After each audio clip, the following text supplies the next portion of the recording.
दोस्तों, हमारे चैनल के सब्सक्राइब करिए, लाइक करिए, शेयर करिए। वीडियो देखे खातिर धन्यवाद। हमारे यूट्यूब चैनल पर आप लोग का स्वागत हो। आप लोग के लिए गाना गीत लेके आए हैं। हमारा गाना गीत पसंद हो तो लाइक करिए, सब्सक्राइब करिए, शेयर करिए। महल मर सुन राजा घर चलियाव, महल मर सुन राजा घर चलियाव। घरवा में जाले तनाई निकल गे, घरवा में जाले तनाई निकल गे। महल मर सुन राजा घर चलियावा, महल मर सुन राजा घर चलियावा। बनी अंगना में जाले पनिया भरन के, अंगना में जाले पनिया भरन के।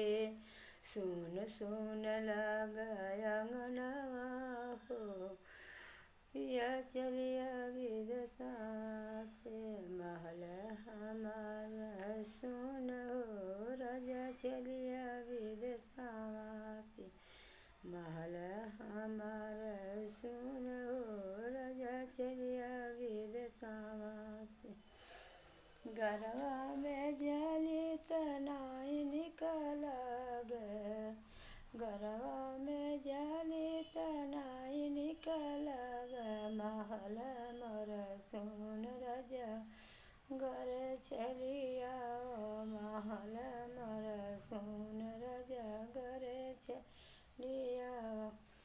कोठवा पर जाली कोठवा नहीं निकल गे, कोठवा पर जाली कोठवा नहीं निकल।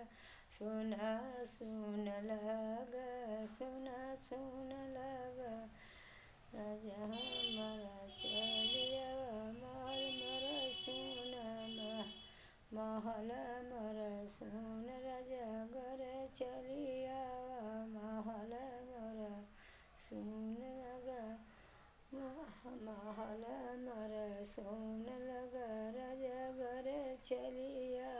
महल मर सुन लगा राजा घर चलिया।